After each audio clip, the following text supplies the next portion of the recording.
Okay, right. I'm going to do this watercolour of a little scene in Felmisham, and you'll be able to see my process. And I've got a reference photograph here which I took just the other day, so I'm going to try and replicate to some degree this image here, and you can see I've gridded it out, so it helped me sketch and get my perspective correct, or there or thereabouts. But of course it's a painting I'm going to do. It's not an exact replica of this. As you see, I've edited somewhat. I won't have as much of the tree in as is in the picture, and probably the road sign is out of it, but I will just experiment a little bit, and we'll play it by ear and see if we can get it right. Okay, so off we go. And I've got my palette here, of course, and I've got this fairly standard palette, ultramarine, crimson alizarin there, cadmium red rather, and you've got the burnt sienna and burnt umber, greens, of course. I've got sap green and hooker's green and viridian. I don't suppose I'll be using that much. And of course my palette here is not the cleanest in the world, but I think I'll clean up a little bit of this so I can get a nice ultramarine for the sky. So let's start with that. Get my brush here and just scrub away, clean away a little bit of this grubby water, grubby browny green colour, but of course I could probably use that. That's rather nice as a little road colour. I think I could just put that in. And this is on £140 paper, which is just, you shouldn't go much below that really, otherwise it all crinkles, and you don't. The thing about having good quality paper is that you can also erase things as well. You lift if you have good quality paper. So we'll probably get round to that a little bit. And again, we've got, I can use a variety of colours. Don't have to slavishly follow it, but what you want in any watercolour is contrasts, of course. It's the contrasts which make the picture, and of course the shadows as well. So we'll put a little bit of that in, and in the driveway of this house, it comes out, joins the road, slightly different colours, of course. All their gravels and what have you they've got. And with watercolour you generally paint from the lighter colours and then to the darker colours, but of course rules are there to be broken as well, so there's no absolute golden rule, but you do what suits you. I'd love to get in that little nice wall. So again, it's with watercolour, it's about water, and the clue is in the name. So you let the water do it, and let the luminescence of the colours come through. And this part of the driveway is a little bit lighter, so I'll have a little bit of yellow ochre there, somewhat lighter, and just, well, I want some contrast, so we'll just go with that, just very gentle. Normally, of course, I start with the sky, but I've only done this simply because I have that lovely little bit of colour in the on my palette, and didn't want to waste that. And of course, when it's wet, you can, with watercolour, that's the beautiful thing, you could just drop these little colours one into the other and they merge, and in fact to some extent they do the work for you. This is one of the magic features of watercolour, And of course, watercolour artists, they often talk about the happy accident. And this is what they mean. You do things, you think you're in control, and you not always are in control, but it works out fine. You don't have to fight it, just go with it and try and adapt and make it right. And another thing, of course, is not to fiddle. If you fiddle too much, sometimes you lose it. I think I've just got a little bit of blue left here on in one of these wells, so I think I'm going to, a little darker colour, drop that in. So there's the pavement. So I'm trying to get some sort of linear flow, so your eye is taken in to the into the scene by the perspective. And if you notice on the wall, on our reference photograph, I'll hold it up a little bit so you can see, it's quite a bit darker at the topper part, the top where the edge of the stone, almost Cotswold stone this is, although we're not actually in the Cotswolds, but it is very like that. Coming from the Cotswolds, I recognise it. It's Carboniferous limestone I learned at school. So I think this is the same. So we'll just put a little darker there. Just tap it in so we can get some realism, a degree of realism. But a lot of loose watercolour is illusion. Much of art is illusion. Of course, we just try to create some. So what you don't put in, the eye sometimes fills in of its own accord, strange as it may seem. I'm trying to get some suggestion of the brickwork. Well, it's not brick, the stonework. Dry stone. Well, it's not dry stone, they've got mortar in it, but it's made of the same material that they use in the Cotswolds for dry stone. So, right, a little bit of finger there, digital art. Right, let's get that sky in. Clean your brush out. Make sure it's nice and clean, nice clean water, and wet the sky area. Come right down, give it a good soaking. Well, not excessively, but you've got to have it good and wet so you'll see the shine maybe. And of course I might, where this tree is, I've make sure that's wet, because I will probably put a little bit of sky colour in there, and then when I paint over it, I will leave little holes, little sky holes, for a little bit of the sky to show through. So it'll be a realistic colour. So while that's wet, what I'll do now is create a little bit of sky colour, which is French ultramarine. And this is a very small picture, just on an A4, so I don't need a huge amount of water. But if you wanted a graduated wash, and what we mean by that is you would have a darker blue at the top, and as the tilt of the of my board here will allow the water to pull down, and the colour will become slightly lighter, as often, of course, is the reality in many sky situations. But so I've got quite enough there, I think. So what I'm going to do is going to sweep over here, coming down all through the top of the building like that.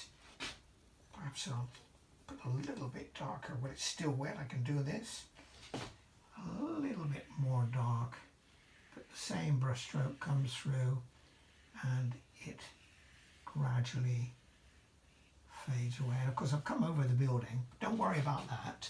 I can wipe that out, which is what I'm going to do Right now, with a damp brush, I'll just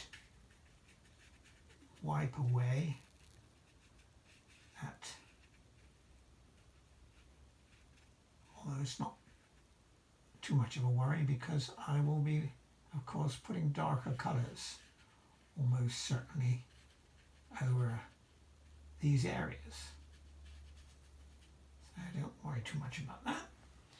Right, and of course, if I want to add a little interest to the sky, at the moment it's just blue, but we'll put in some cloud. And the way to do this, you don't actually put them in.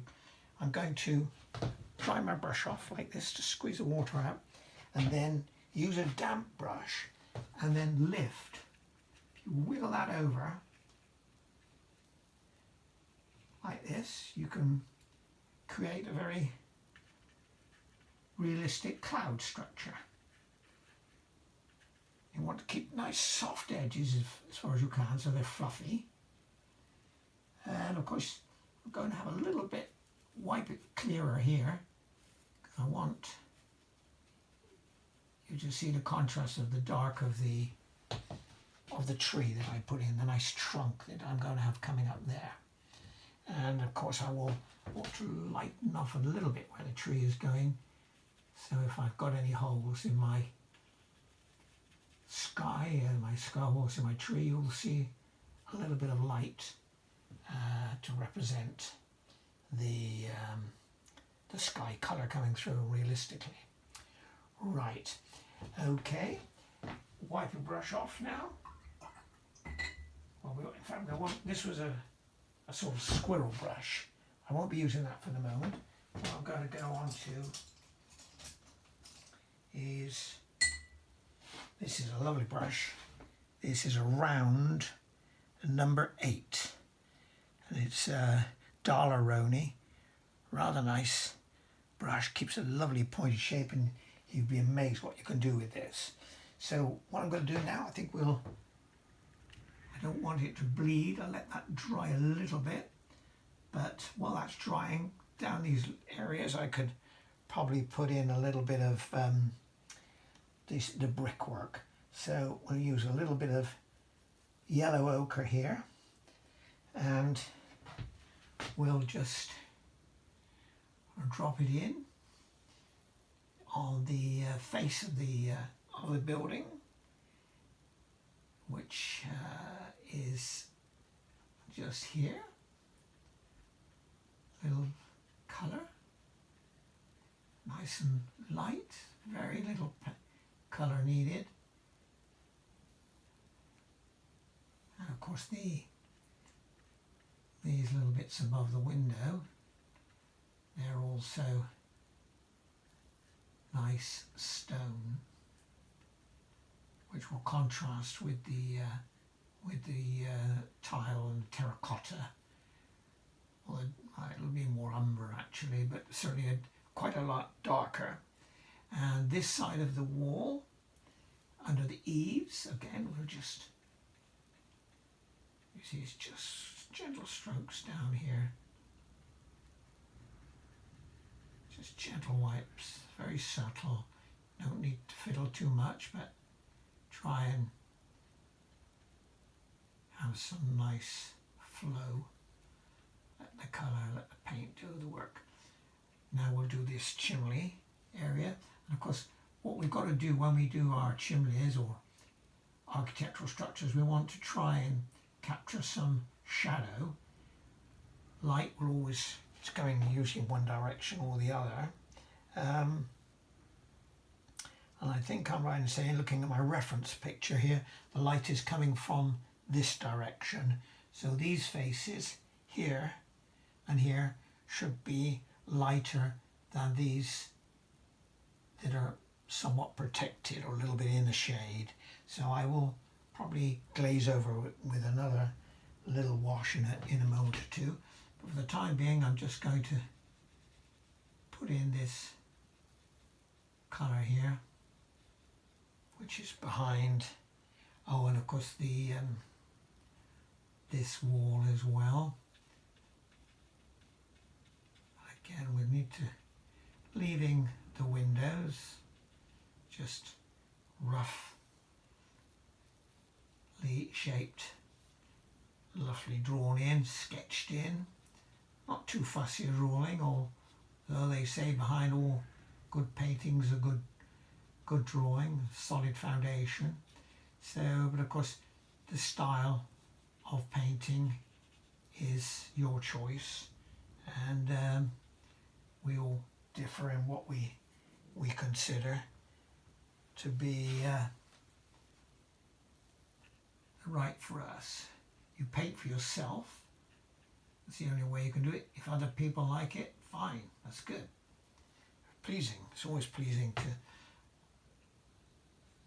other people to appreciate your work, but you can't please everybody or all the people all the time, as the old saying goes. So I'm going to darken up a little bit these areas of this. It's a little, oh, that's perhaps a little bit too dark. So what we can do, all is not lost. Wipe your water and you can lift.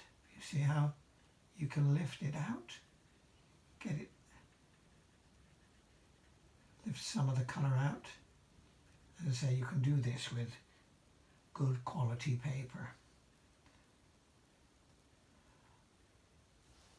Right, I think we can put a little bit of colour into this chimney breast here, or this chimney stack I should say. Again, that's the building behind this one, or abutting it is the next building I should say. And of course it's got colour here and here. It's the stonework. It doesn't matter to leave little odd bits of white. In fact, that's quite a feature of watercolour, is you want to leave some lights. It just adds something to it. And there's another building out here, and light brickwork of this stone. Right, now I think we ought to put in some roof colour.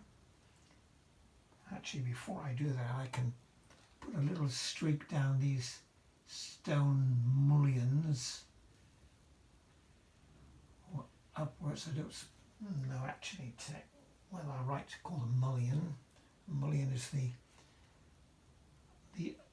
upper and lower parts, I think. I'm not sure about that. I should know. The son of a builder, shouldn't I? And down here, of course, it's in the shade. The doorway is here. That's just in here is a little darker. So I think I'll got a little bit of blue here. Blue is blue will always act and serve you well for shadow. It's a good shadow colour. I need a little bit more darkness, I think.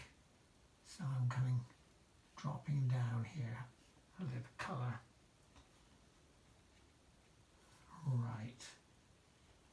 And a little bit of stone. I need a little bit of yellow ochre to fill in that stonework under there. So try and get contrasts. Your eye finds, if you have contrast, you will find the building will take on form. You'll have much more of a 3D feel to it. If it's all one tone, it'll look flat. You won't read, your eye seeks to read where the form is, and that's aided considerably by getting some variation. Right, now I think I'm going to Let's get a little bit of the roof colour in. I've got some umber, burnt umber here. So let's weten up a little bit. Burnt umber there. And I got some sienna there. Burnt sienna, that's right. Burnt sienna, I've got raw sienna there. We'll use that a little bit later. But I've got a nice little, not exactly terracotta, but certainly a tile, a dark tile colour. In fact, you'll see from my photograph here, except it's gone. Just a minute. On my iPad it disappears from time to time. Yes, I've got a umber colour in this house, and then next one here is a lot more terracotta. I think we'll use sienna, burnt sienna there. That's right, burnt sienna as opposed to raw sienna. Burnt sienna's a little redder. So, but anyway, we'll go with the umber now. Got a nice colour here. So we'll go to this roof. We'll just paint in here.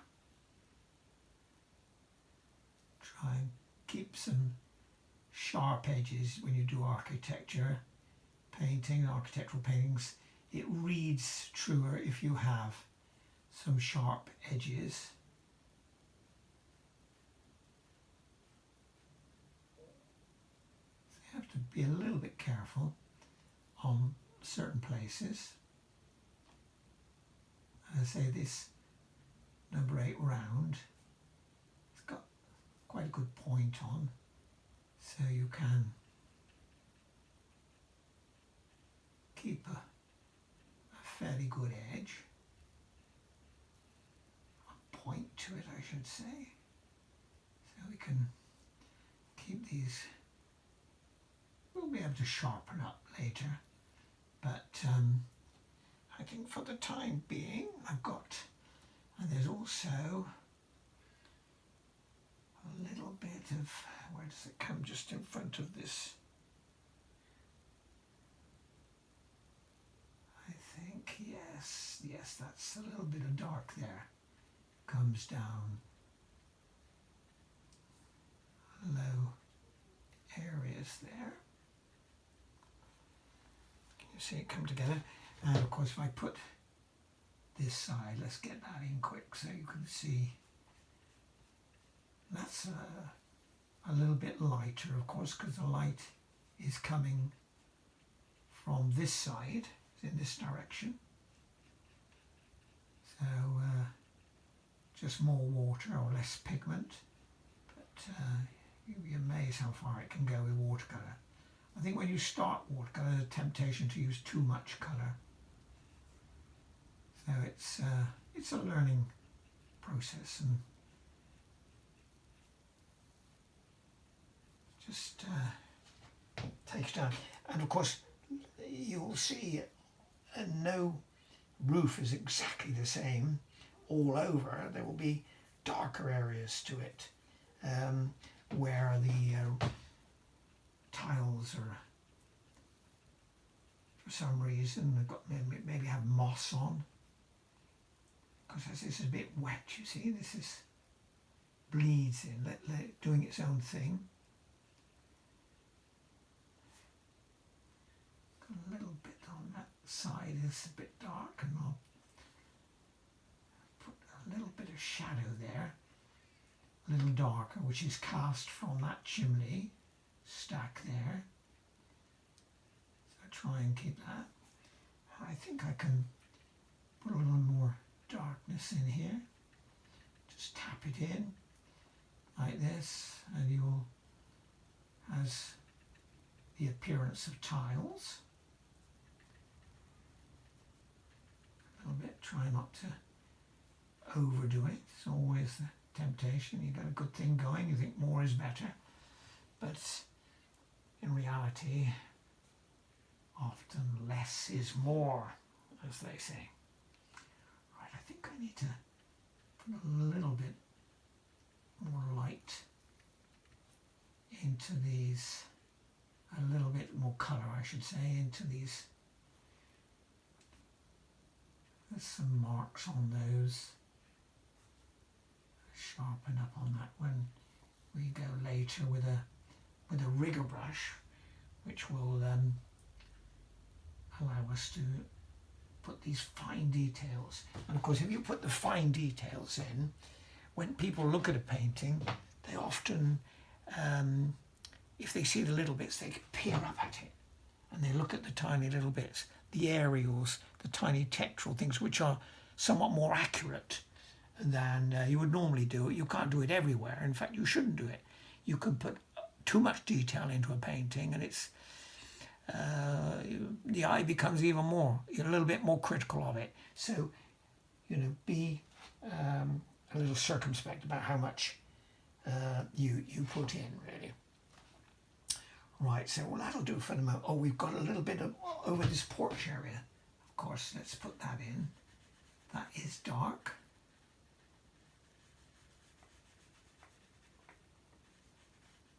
As you can see there, a little bit of dark coming in, and I still want a little bit darker in this porchway, so we just run over there with a little bit of that umber, and hopefully that will make it darker. And some of the window elements there, put the odd bit there.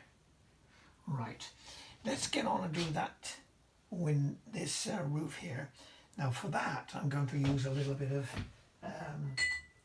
burnt sienna, which is a little bit lighter. So I mix that up. I wonder if I need that. Or I've got another one here, which is light red. Now that's a better one. I think we will go with that. Light red, strangely enough, is not a red that's light. It's all kind of a terracotta browny colour. So you'll see here, that's quite a bright colour. And of course, remember with watercolour, it'll dry about 50% lighter. So my initial impression, that's a bit too strong. I'm very tempted to lift it a little bit or wet it up a little bit. No, I think I might get away with it. As you say, it's going to be lighter if I spread it about a bit. Just that one load of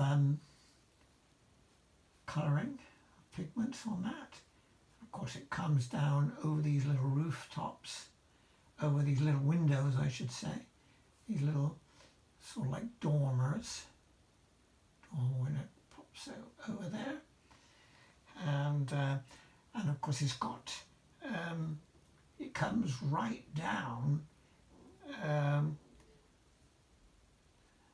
through the window there. This is the roof, and it runs down over here.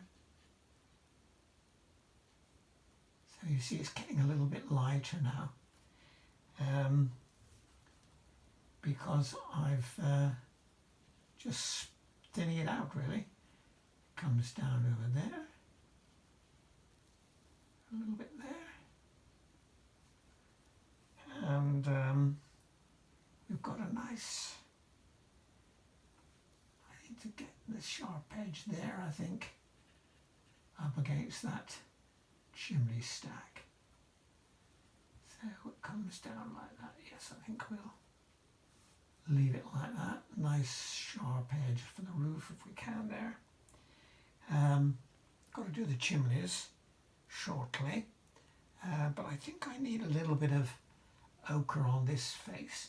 But when I've got that nice light red or terracotta colour, I've noticed from my reference photograph that there is the roof of another house out here, just in the distance. So I'm going to pop that in to add a little bit of interest. There we are. And of course, got the same colour. Some of these chimneys have got little chimney pots, a little bit of terracotta, so do that. You don't have to work in any particular order. You can move around as you need or as you wish to. Main thing is just have a bit of fun. Right, like that. And use a bit of that colour to give the chimney stacks a little bit more form. Although, as I've said, I wanted to keep that light down there, so, but I still need a certain element of colour. Otherwise, there's no form to it. Right. Now let's get in. There's another house next. Oh, that's dark. Let me hold that up for you. Oh. Yes, you see just to the left of the tree, just here, there's more terracotta, another little house there, and a little burnt umber roof, I should say, and a little yellow bricky, a little reddish brick chimney stack coming out of that garage. So we got that building, so I'll make sure we get that. So let's get a little bit of umber going in there. Burnt umber. It's a fairly dark colour, so you can mix and match as you wish. So here we go. Oh yes, that's a nice rich colour, isn't it? But in contrast with this one, which is more light red and more terracotta, this one is definitely more umber and dark. So we'll go with that. Put that in. Right. And it comes right across there. And I also have a little, I think we put something in that chimney there. Right. And this face, I need to put something in. I think this needs a bit darker here actually. In watercolour you want to try and get the tonal values right. Colour is one thing, but you know, get the darks dark and the lights light. Strangely enough, if you get the darks correctly, the lights appear lighter by some magic of the eye. It appears to be, and you can put little details on your chimneys, or little lines, little tile creases and things, which all add to the realism.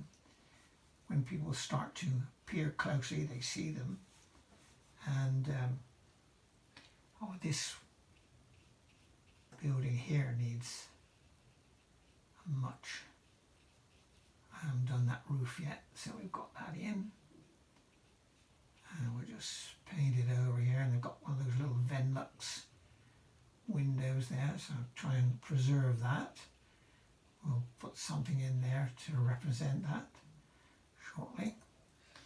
This, well, I've got this colour, is burnt umber.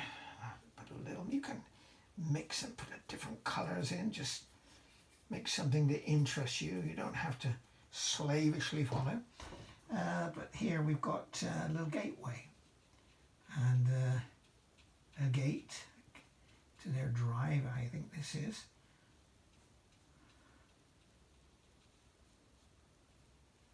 So there we have a gate, and again we can put more detail in later if you wish. You can put, you know, to really little things that catch people's eye. You know, the little shape of the wood, or the catches, or the hinges. You could, you know, you could put them in. It's really is a up to you how you do it. Now in this area here, I've got to get this face in with something. Let's put something in there and cut that down. A bit of that building there. That little bit, and then there's a building behind it, which I think I need a lighter colour. Just finish off. That's still too light here. There's a window in there, but I've got to get that dark right. Okay, right, press on. Let's fill this great big gap here is a bush. So if I get that in there, we might see a little bit more of the form that we need, you know, the shape of the house, the layout of the house. So a little bit of sap green here. It's a fairly dark green, so the way to do that is to add a little bit of blue, a little bit of ultramarine. That will give you a nice green. I've got a little bit darker there. That's right. And of course, if it becomes, in adding to make it dark, it may become a little bit bluer. And you think, I don't want quite that blue.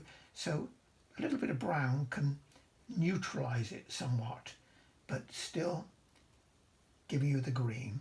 So let's get something in there anyway. Let's see how we go. All this element was a big bush.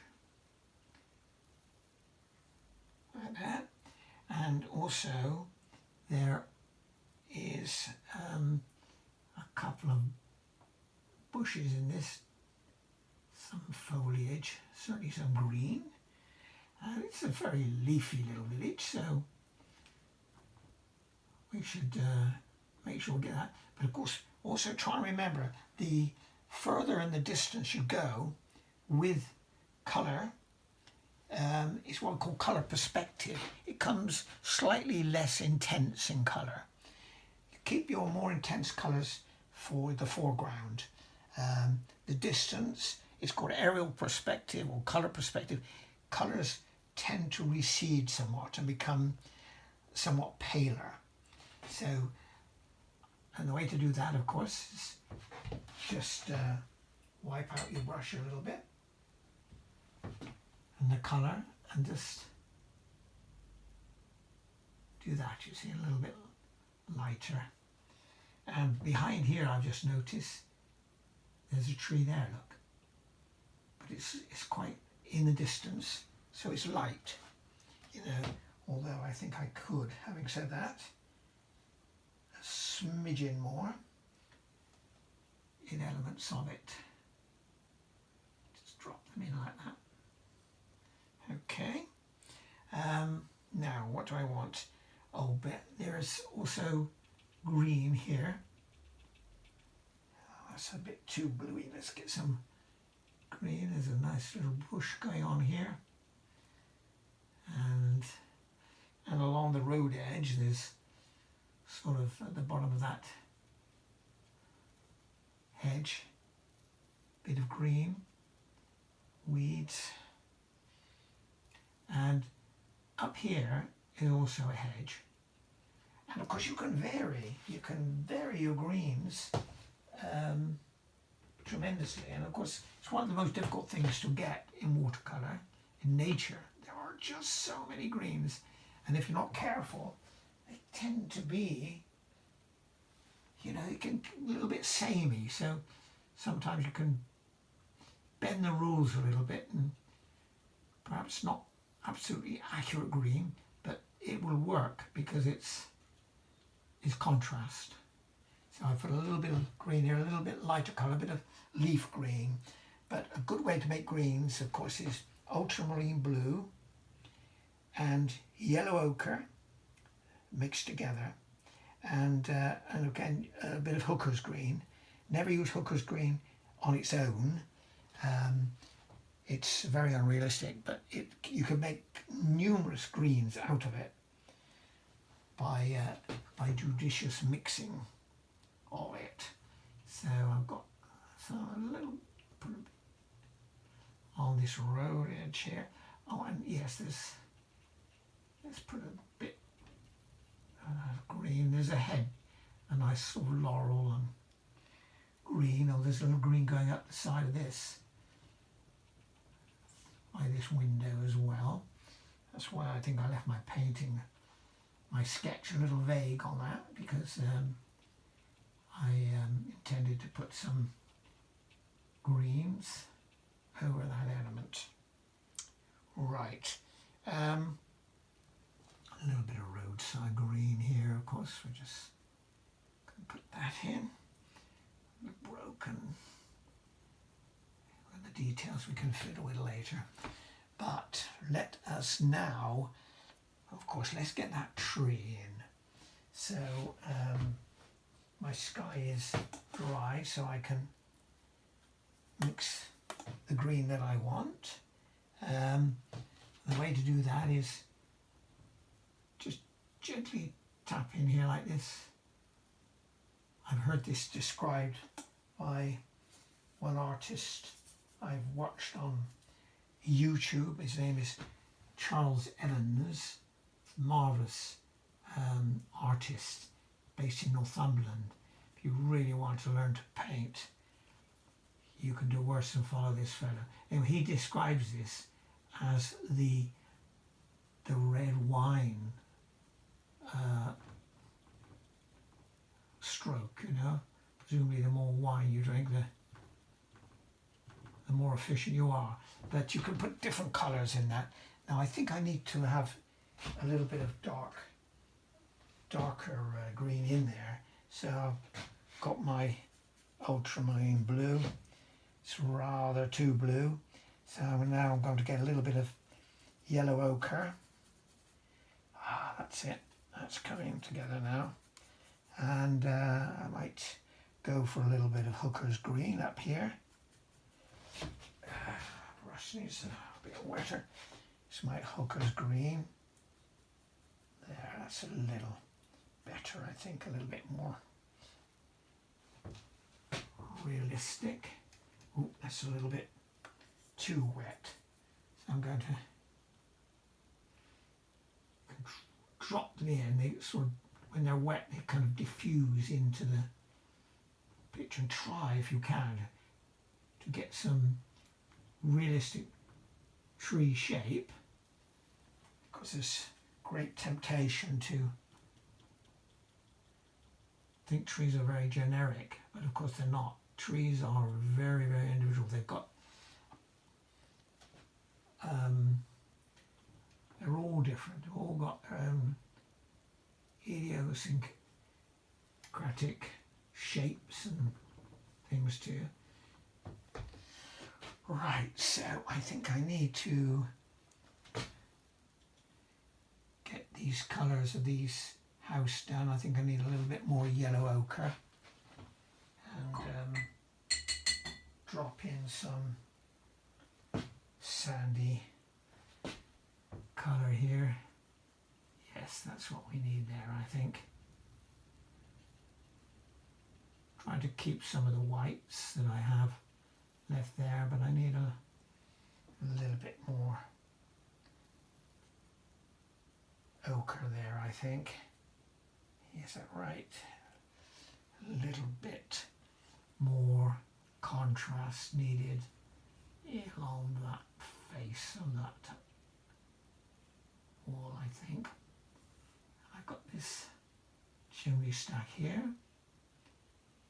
chimney there to put in, a little bit on that one, and I think we need to, you do see elements of these stonework here in this house, so we'll put a few pieces in there. Right, okay. Oh, and this, we need to put something on that house there. Can you see that? And of course we got a chimney, and behind it there's another house just popping up behind it. I don't know if you can see that, or your eye will fill in. Right, now I need to, let's deal with the whiteness. Oh no, hold on, why don't I put the trunk in? Let's get a trunk in, anchor that tree down somehow. So again, your choice. In the painting there, it's a little bit bluey, so bluey grey colour. So it is drifted. It is a little bit in the distance, although we're not seeing much of it, of course. To be honest, in my reference photograph, it's much more into the picture. But of course, here we are. I've used my artistic license and altered it somewhat. So we'll lying around here, put some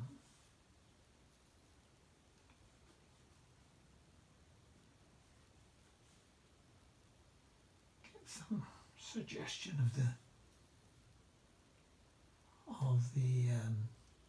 trunks and the limbs. As I say, this is using my number 8. You could, in more detail, use a rigger, which is a much thinner brush, but I don't think I need it really for this one.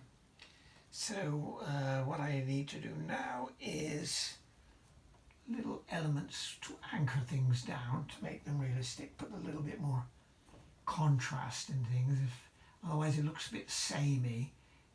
See this hedge, this fence, or this gate? If you put little bits of colour in like this, can make the form more realistic. And here we've got a building there, behind there. I've got chimney pots up there, and I've got an aerial to put in, of course. I think I should use my rigger. And again, I could put some stonework in this chimney breast. And it's chimney stack, I should say, not chimney breast, chimney stack. And if it's a little, you can soften the edges. You don't want. And where the roof meets the what do you call this, dormer window, you will have more shadow. So take a little bit of blue and a little bit of some blue and a little bit of cadmium red or crimson alizarin, and you can make a little bit of a sort of purpley colour, which is a beautiful thing to cast a shadow. Makes a nice shadowy colour. But I think I need a little bit more red there. If you can see, that's somewhat browny. Let's get some more red in it. A bit more blue. It's a little bit purpley. In fact, yes, I think that should do it. Pinch that red off of there. Yes, I don't know if you can see that. It's a little dark purpley colour.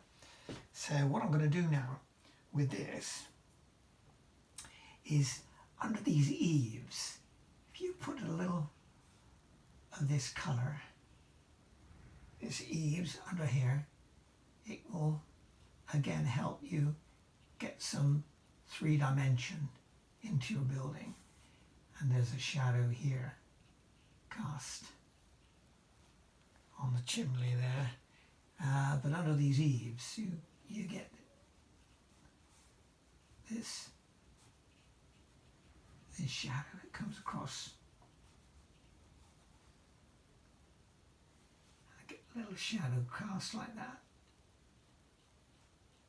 Cast a little bit of colour. And again, just going to use this sort of purpley colour to add a little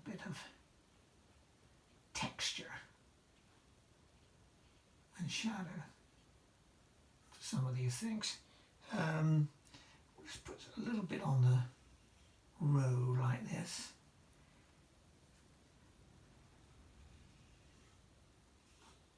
And of course you've got this tree, so this wall is creating some shadow as well.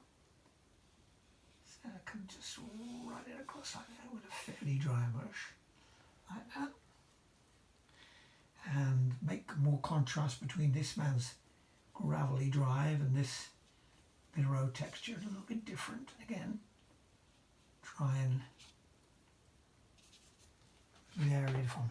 Now we've got these glaring windows. What are we going to do with those? Well, we need to drop some, I think, some blue into that. Not black. Don't ever use black on its manufactured black. You've got to make your own colour, because apparently if you use black it will sort of kill the picture. It's far too severe. So get some blue. You can a little bit of umber, you can do, to darken it up like that. Put a little bit more blue so it gets a little bluey black colour. Not, you see, if you can see that, it's not actually black, it's sort of like steely blue colour. So I'm going to now try and drop into these windows. That's the Venlux window there. Oh, there's a little window here as well. Going to put a little bit there. I think I got that a little bit too wet. So what we're going to do now, just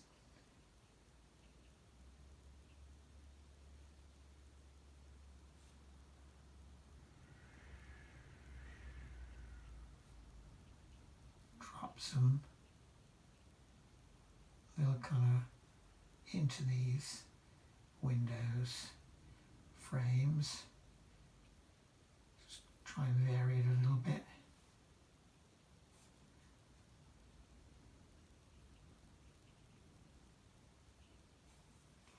And again here, this downstairs lounge window.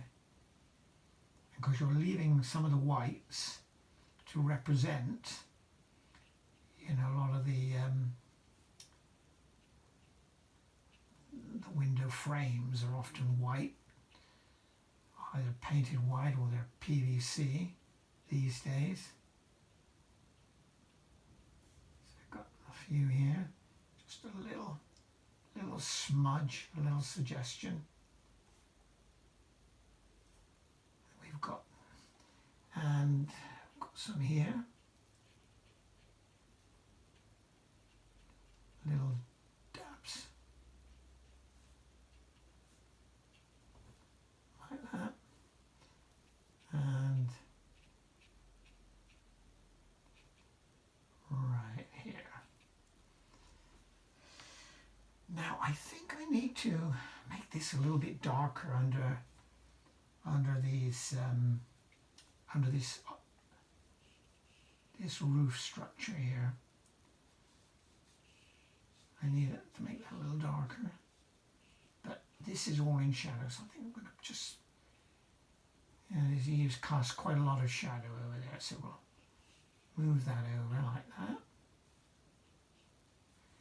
And of course there's lots of opportunities to bring in an edge or two to give some definition. Well, there's a bit of shadow there, look, I can bring that, the eye will see that. We'll cast that from that chimney there.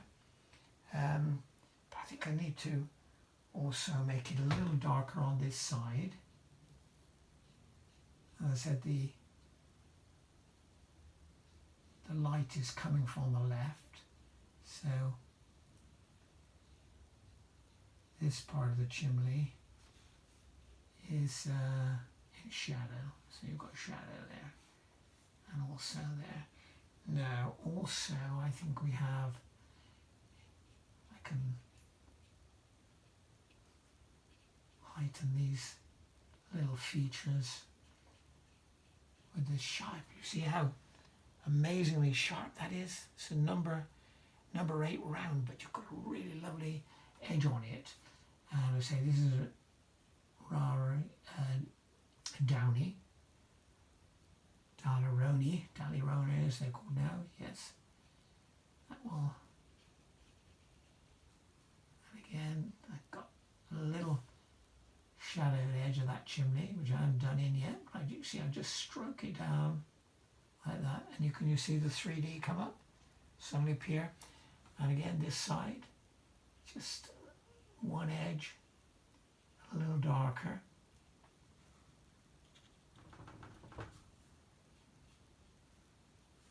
And now I think we have a chimney pot here, don't we? And I think I'm going to add a little bit of light red to that to give me some contrast. I think it was, put the chimmock there. And again, you can tighten up on these things by putting fine little marks, architectural sharp edges. That's what we're talking about, really. Sharp edges, they add a lot to give you definition. Don't go overdoing it, because then it'll draw too much attention. You want to, just sufficient to make it read correctly. I think I could use like that. Right. Now they're actually, my attempt to paint, it is my idea of trying to record this exceptional year of 2020. You remember that there was a Victorian photographer called Francis Frith. He travelled all over the country taking photographs of villages up and down length and breadth of Britain.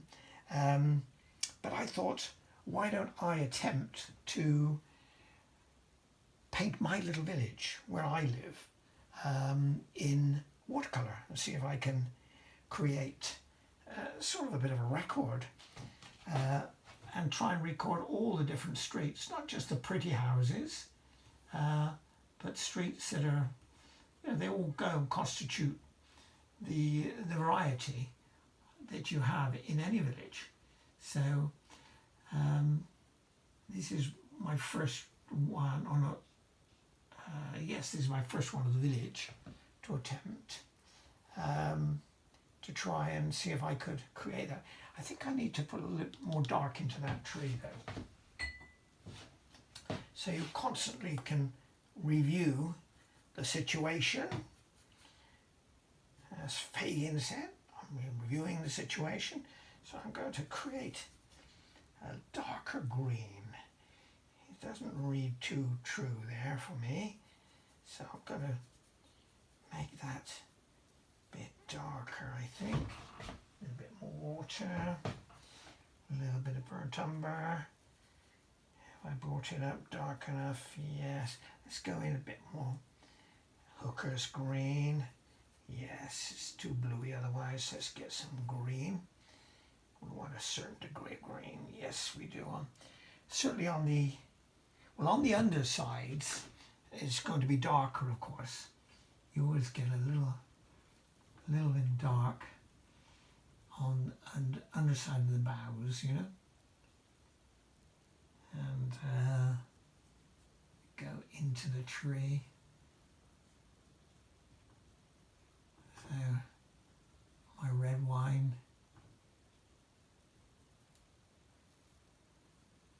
Right, I think I'll have a little bit of variety there, and also a little bit into that. And here,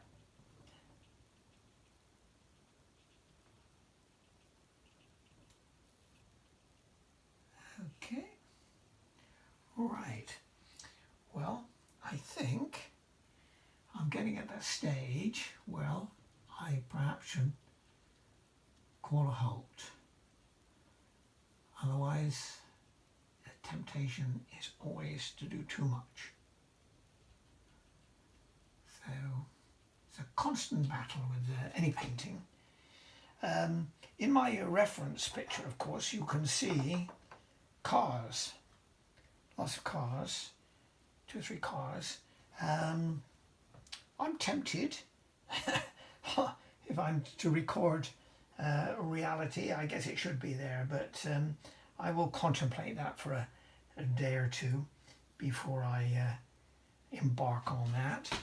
There's actually a waste bin there. Would you believe it? Don't know whether that looks like a waste bin, but something the viewer will puzzle. And that's what you want. You want to create interest. That's what we're trying to do. Create some interest. And you'll see I've got little hints of aerials and street architecture, I suppose.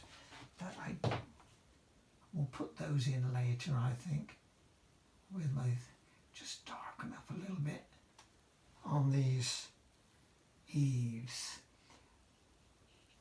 And of course, what I need to do, I need to tidy up on these little gables. Oh, not gables, these little structures over the window. I haven't really tied up on those, so I could do that. So I can make them read properly.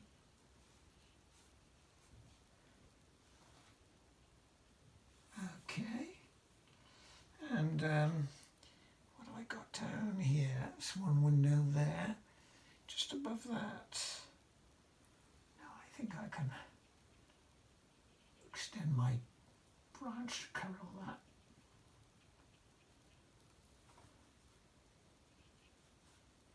And you'll note, well, I don't know if you can see the picture there, but you have the odd drain pipe. And these little features, they are something that people view and they say, oh, they notice them. So why not? Why not have a go at putting them in? In my picture, they're white, but again, that's not going to show against the darkness. I should have preserved them, as they say, but they're not vital. There's no crime. I can put a black drain pipe, and why not? So here goes. Here's my black drain. Well, it's not black, it's bluey colour. I think it probably should be a little darker. So I will darken up a little bit so it can, so somebody viewing this will notice. And there's another one here. It comes down, and I could, this is my rigger. This is a number 2 rigger. If you can see there, it's quite a sharp point, but you can use it to add these little features, which, for instance, I can run now with this fine one. I can get some guttering come along there. There it comes down into there. Look. Guttering comes along there. I can just add something under here too. I think it goes across like that and down. And there's little dabs of darker for the windows here and the doorway. I think I'll put represent the doorway a bit more there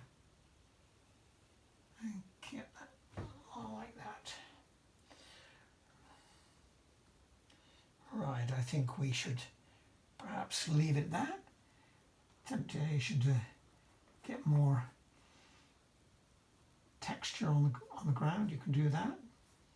You can do pavements, try and get things like that. And actually on this road, you've got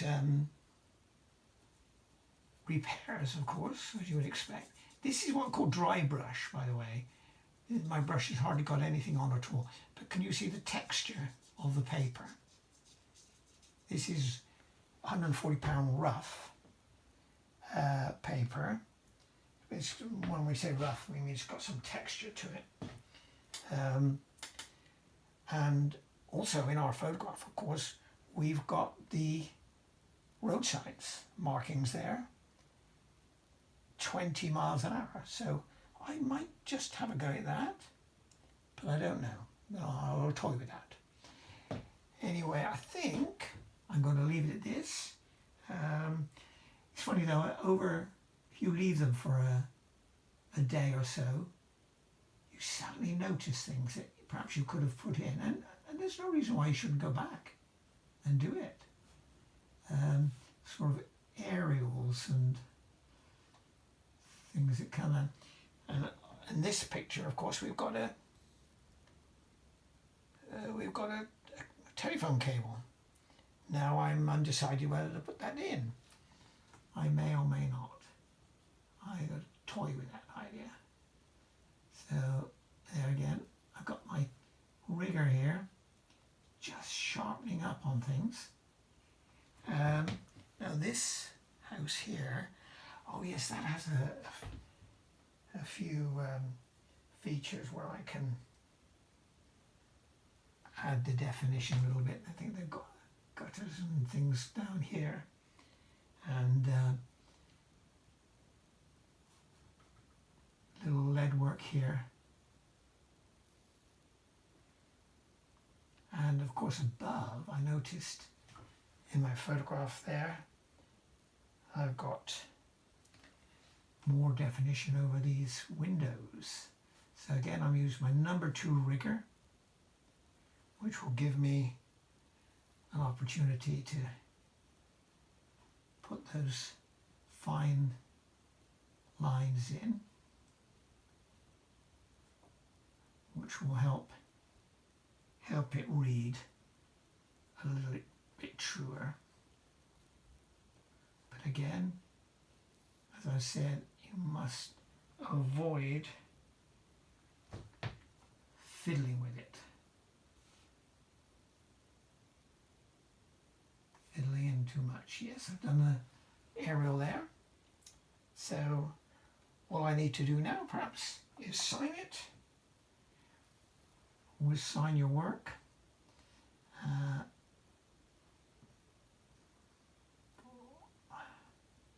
G.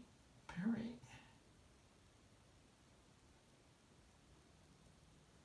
And it's 2020. Who could forget this year? Anyway, I'll leave it at that. I hope you've enjoyed it, and perhaps I'll do it again. So have fun painting.